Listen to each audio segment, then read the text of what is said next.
Welcome to Baba academy online education digital class. હું ગૌરવ મકવાણા બાબા એકેડમીના online digital platform પર આપ સર્વે વિદ્યાર્થી મિત્રોનું હાર્દિક સ્વાગત કરું છું. આપણે ભણી રહ્યા છીએ ધોરણ 10 વિષય ગણિત, પ્રકરણ નંબર 14 છે, જેમાં સ્વાધ્યાય 14.1નો અભ્યાસ કરી રહ્યા છે, જેમાં દાખલા નંબર 23 પહોંચ્યા છે. દાખલા નંબર 23ની રકમ શું આપી છે એને સમજીએ અને લખવાનો પ્રયત્ન કરીએ. તો દાખલા નંબર 23 જે છે એની રકમ કંઈક આપી કે એક રમતમાં 1 રૂપિયાના સિક્કાને 3 વખત ઉછાળવાનો છે, બરાબર, અને તેના પરિણામ દરેક વખતે નોંધવાના છે, બરાબર. હવે 1 રૂપિયાનો સિક્કો છે અને 3 વખત ઉછાળવાનો. હવે તમને ખબર છે કે રૂપિયાની અંદર શું આવે? છાપ અને કાંટો. છાપ, છાપાની છાપ, ફોર્મલ મિસ્ટેક. ચલો, છાપ અને વેટ. છાપ, છાપને આપણે શું કહીએ? હેડ એન્ડ ટેલ કહેવાય. અને એચ લઈ લઈએ, બરાબર, એચ. અને કાંટો, કાંટો જેને ટી કહી દે. હવે ઉછાળવાનો કેટલી વખત છે? સિક્કાને 3 વખત ઉછાળવાનો. કેટલી વખત? 3 વખત. તો 3 વખત હું ઉછાળું તો કેટલા પરિણામ મળે? તો એવું વિચારો તમે, જો અહીંયા આ સાઈડમાં નાખું કે મેં એક સિક્કાને 3 વખત ઉછાળ્યો, બરાબર. આ 1 રૂપિયાનો સિક્કો છે, 3 વખત ઉછાળ્યો તો 3 વખત છાપ મળી. એચ એચ એચ, બરાબર.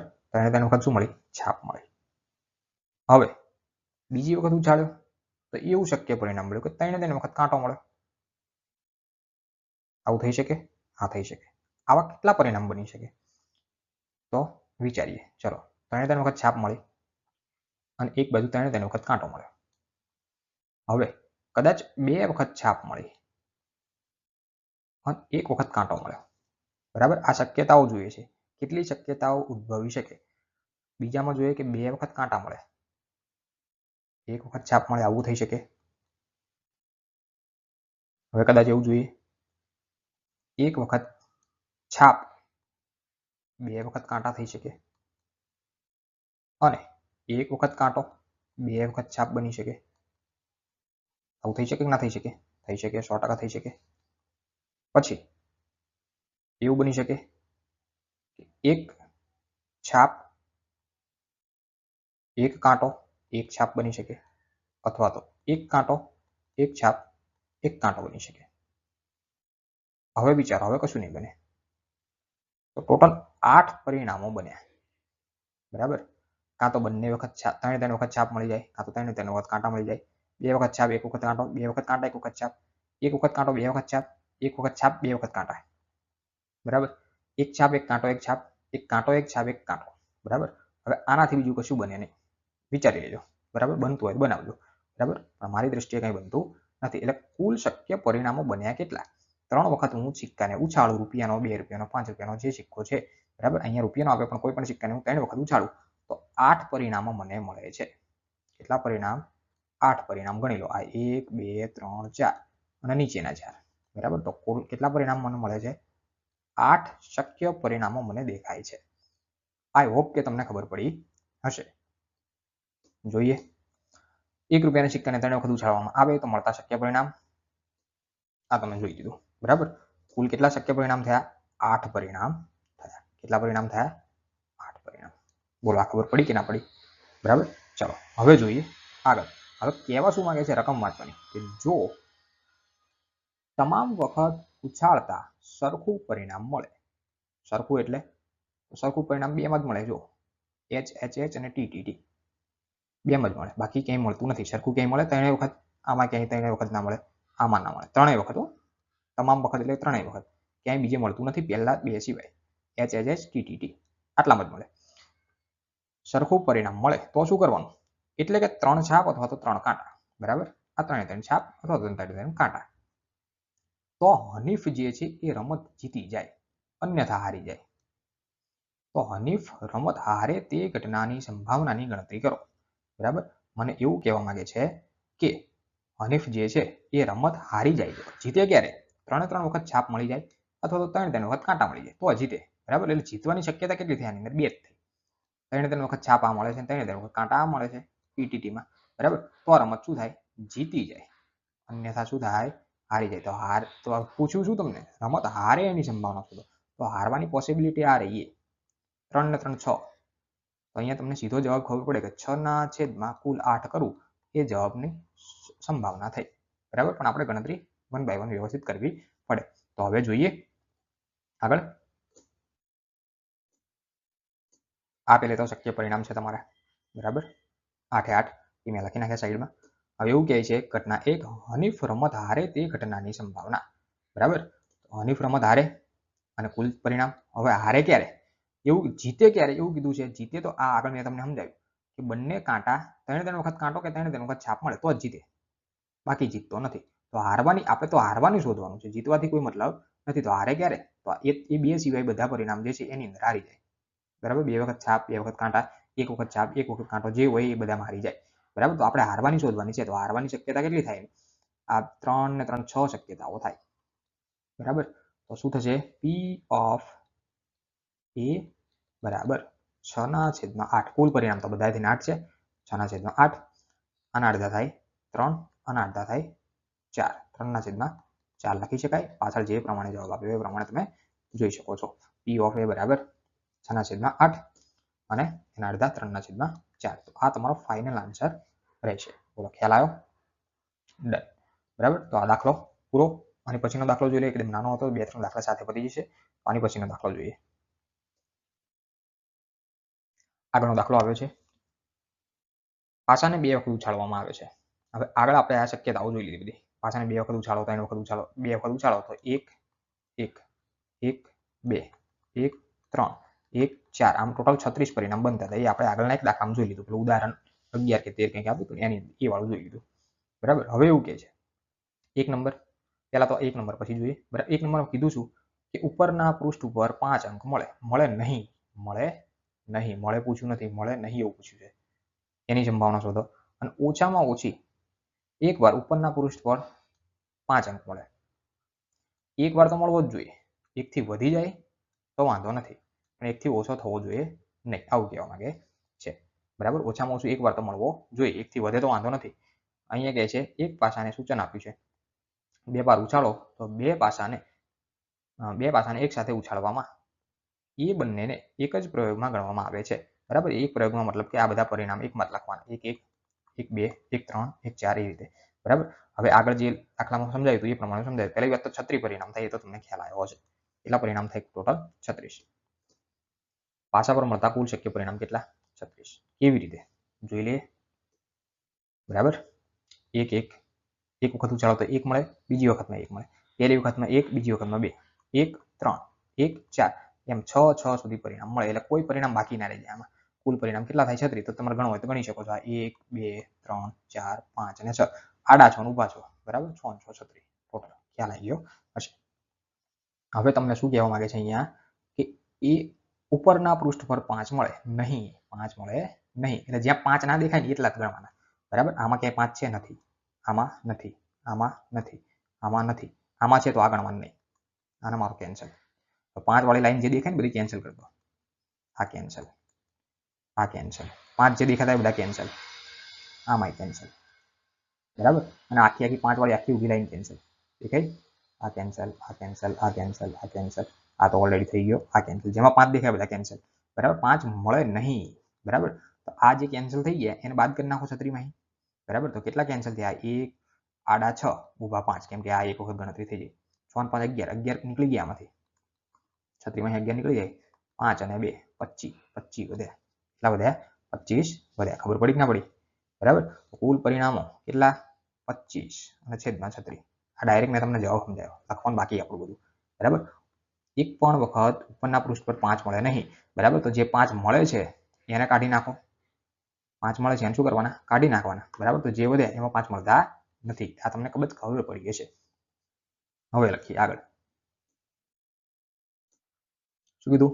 ઘટના એ એક પણ વખત ઉપરના પૃષ્ઠ પર 5 મળે નહીં તે ઘટનાની સંભાવના.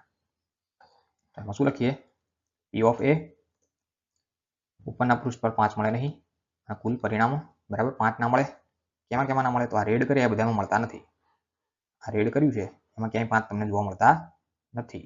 આ બધા ભાગમાં 5 જોવા મળતા નથી. બરાબર, તો એવા 11 છે એની અંદર 5 દેખાય તો 25 માંથી 11 કાઢી નાખવાના, સોરી 36 માંથી 11 કાઢી નાખવાના, તો વધે કેટલા? 25. મેં તમને આગળ સમજાવ્યું, તમને ખ્યાલ આવી ગયો છે. 25 ના છેદમાં 36 ફાઇનલ આન્સર તમને મળે. બરાબર, 1 નંબર થયું. હવે પાછું 2 નંબર. આ 1 નંબર ખ્યાલ આવી ગયો ને? Okay done. 2 નંબર. બીજામાં શું પૂછ્યું? ઓછામાં ઓછી એકવાર ઉપરના પૃષ્ઠ પર 5 મળે તે ઘટનાની સંભાવના. એક વખત તો મળવો જોઈએ, એકથી વધુ હોય ચાલે. બરાબર, બરાબર, એકથી વધુ હોય તો ચાલે, પણ એકથી ઓછો એટલે કે 0 વખત હોવો જોઈએ અને 5 તો હોવા જોઈએ. બરાબર, એક વખત તો એક વખત, બે વખત તો બે વખત, બે થી વધુ, એકથી વધુ હોય તો ચાલે, પણ એક વખત ના હોય એવું બનવું જોઈએ નહીં. તો પેલા આગળ જે પરિણામ હતા ને એ બધા લઈ લેવાના. 11 જે બાદ કર્યા હતા એ 11 લઈ લેવાના. કેમની ખબર પડી જોઈ લઈએ. ઉપરના પૃષ્ઠ પર 5 મળે નહીં, સોરી 5 મળે, અહીંયા મિસ્ટેક છે. નહીં 5 મળે, અહીંયા ફોર્મમાં મિસ્ટેક, સોરી. બરાબર, 5 મળે એટલું જ તે. ઉપરના પૃષ્ઠ પર 5 મળે. બરાબર, ટાઈપિંગ મિસ્ટેક થઈ ગયેલું છે એટલે આ તમે હટાવી દેજો, નહીં લખવાનું. 5 મળે તો શું કરશો? 5 ક્યાં ક્યાં મળે? તો એક અહીંયા 5 મળે. આ રેડ કર્યા બધા 5 મળે. એની સિવાય ક્યાંય 5 તમને નહીં દેખાય. બ્લેક કર્યા એમાં ક્યાંય 5 દેખાતા નથી. બરાબર, તો આ બધામાં 5 દેખાશે. દેખાય છે બધામાં 5? Okay done. ચલો બરાબર, તો એવા પરિણામ કેટલા? 11 ગણી નાખો. 1 2 3 4 5 6 અને ઉભા 5, કેમ કે આ વચ્ચે 5 5 વાળું 2 વખત આવી ગયું. બરાબર, 6 અને 5 11. તો P of B બરાબર 11 ના છેદમાં 36. તો આ થયો તમારો ફાઇનલ આન્સર. બોલો, ખ્યાલ આવ્યો? ડન. જોઈએ આગળનો દાખલો. બરાબર, ચેપ્ટર પૂરું થઈ જશે આજે, કેમ કે નાના નાના દાખલાઓ છે એટલે કમ્પ્લીટ થઈ જશે. ચાલો, આગળની રકમ આપી. આગળની રકમ શું આપી? કે નીચેનામાંથી કઈ દલીલ સાચી છે અને કઈ સાચી નથી? તમારા જવાબ માટેના કારણ આપો. હવે અહીંયા એવું કહે છે કે જો બે સિક્કાને એક સાથે ઉછાળવામાં આવે તો 3 શક્યતાઓ મળે. બરાબર, શું કહે છે? બે સિક્કા લેવાના અને એને એક સાથે ઉછાળવાના તો 3 શક્યતાઓ મળે. બે છાપ, બે કાંટા અથવા તો પ્રત્યેકનો એક. તેથી પ્રત્યેક પરિણામની સંભાવના 1/3 થાય. આ દલીલ સાચી છે કે નથી સાચી એ આપણે ચકાસવાની છે. બરાબર, જોઈએ આની અંદર આગળ, કેમ કે અહીંયા જોઈને ખબર પડે કે 3 શક્યતાઓના ઉદ્ભવે. બરાબર, એટલે આ દલીલ પહેલી વાત તો ખોટી જ છે. બરાબર, પછી 2 નંબરમાં કહે છે જો પાસાને ઉછાળવામાં આવે તો 2 શક્ય પરિણામો મળે. કેટલા શક્ય પરિણામો મળે? 2 શક્ય પરિણામો મળે. બરાબર, કેવી રીતે મળે એ જોઈ લઈશું. કેવા? તો કે અયુગ્મ સંખ્યા અથવા તો યુગ્મ સંખ્યા. આ વાત સાચી છે. બરાબર, 2 પરિણામો મળે. એક તો અયુગ્મ સંખ્યાની અંદર હોઈ શકે, કાં તો યુગ્મ સંખ્યા હોઈ શકે.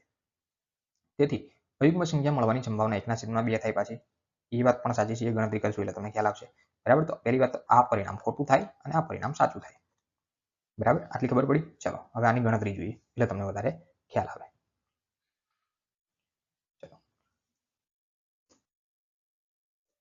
ચલો હવે 1 નંબર આપ્યું છે કે જો બે સિક્કાને એક સાથે ઉછાળવામાં આવે તો 3 શક્યતાઓ મળે. કેવી? તો કે બે છાપ અથવા તો બે કાંટા અથવા તો પ્રત્યેકનો એક. આથી પ્રત્યેક પરિણામની સંભાવના 1/3 થાય. આવું કંઈક કહેવા માંગે છે. બરાબર, તો જોઈએ. બે સિક્કાને હું, જો આગળનો દાખલો હતો ને એમાં 3 વખત ઉછાળવાનું કીધું હતું. બરાબર, કેટલી વખત? 3 વખત. આની અંદર તમને બે સિક્કાને એક સાથે ઉછાળવામાં આવે. બરાબર, તો બે સિક્કા લેવું એક સાથે ઉછાળું તો કાં તો એકમાં H મળે, બીજામાં H મળે. એકમાં T મળે તો બીજામાં T મળે. એવું હોઈ શકે. બરાબર, એકમાં HT થાય તો બીજામાં TH થાય. હવે કશું ના મળે. 4 જ પરિણામ છે. આગળ 8 થતા હતા, ખ્યાલ છે કે ભૂલી ગયા? આગળનો દાખલો આગળ 8 થતા હતા. બરાબર, એમાં કારણ કે 3 વખત ઉછાળવાનું કીધું હતું. કેટલી વખત ઉછાળવાનું કીધું હતું? 3 વખત ઉછાળવાનું કીધું હતું એટલા માટે. ચાલો હવે અહીંયા કહે છે કે બે છાપ અથવા તો બે કાંટા. બે છાપ દેખાય મને? હા, બે છાપ બે કાંટા અથવા તો પ્રત્યેકનો એક. તેથી પ્રત્યેક પરિણામની સંભાવના 1/3 થાય. પ્રત્યેકનો એક H, એક T, એક T, એક H. કુલ પરિણામ કેટલા થયા? કુલ પરિણામ 4 થયા. એટલી મને ખબર પડી. કુલ પરિણામ કેટલા થયા? 4. બરાબર, હવે આ વિધાન ખોટું થાય. કેમ? કારણ કે આને હું ઉછાળું, બરાબર, તો કુલ પરિણામ 4 મળે, 1/3 મળે નહીં. બોલો, ખ્યાલ આવ્યો? તો જોઈ લઈએ થોડું ડિજિટલી. એ શું કહે છે? ટોટલ 4 પરિણામ કયા? બે વખત કાંટો, બે વખત છાપ, એક કાંટો એક છાપ, એક છાપ એક કાંટો. બરાબર, ટોટલ 4 પરિણામ થયા. બરાબર, તો અહીંયા કહે છે કુલ શક્ય પરિણામ કેટલા થશે? 4. કુલ શક્ય પરિણામ કેટલા? 4. હવે આ વિધાન ખોટું થાય. કારણ શું? કારણ કે બે સિક્કાને એક સાથે ઉછાળવામાં આવે તો કુલ 4 પરિણામ મળે, 1/3 ના થાય. બરાબર, એટલે આ વિધાન કેવું થયું? ખોટું થયું. બરાબર, ડન. ઓકે, જોઈએ નેક્સ્ટ 2 નંબર.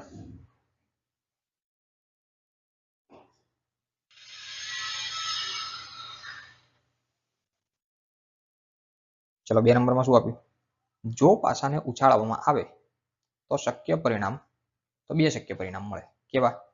અયુગ્મ સંખ્યા, અનુયુગ્મ સંખ્યા. હવે તમને ખબર છે પાસો કેવો હોય, આ રીતે. બરાબર, લંબચોરસ પણ હોઈ શકે, 6 બાજુઓ સમઘન. બરાબર, ટોટલ 6 બાજુઓ છે. બરાબર, હવે એવું કહે છે કે આની અંદર 2 શક્ય પરિણામ મળે. એક તો યુગ્મ સંખ્યા અને અયુગ્મ સંખ્યા. પાસો ઉછાળો તો 1 મળે, 2 મળે, 3, 4, 5 અને 6 મળે. બરાબર, યુગ્મ અને અયુગ્મ એટલે શું? તો અયુગ્મ એટલે કે એકી સંખ્યા, એકી સંખ્યા, અને યુગ્મ એટલે કે બેકી સંખ્યા. બરાબર, તો આ એકી બેકી, એકી બેકી, એકી બેકી, યુગ્મ સોરી અયુગ્મ યુગ્મ અયુગ્મ યુગ્મ અયુગ્મ યુગ્મ. બરાબર, તો આટલું જ થયું ને. યુગ્મ સંખ્યા મળે કાં તો અયુગ્મ સંખ્યા મળે. બરાબર, આટલું જ કહેવા માંગે છે. તો 1/2 સંભાવના બનશે. બરાબર, તો જોઈ લે ટોટલ 6 શક્યતાઓ. બરાબર, કુલ શક્ય પરિણામ 6. વિધાન સાચું છે કારણ કે પાસાને ઉછાળવામાં આવે તો 6 શક્ય પરિણામ મળે, જેમાંથી એક યુગ્મ, બીજું અયુગ્મ હોય. બરાબર, તો દાખલો અહીંયા પૂરો થાય. સો થેન્ક્સ ફોર અટેન્ડિંગ.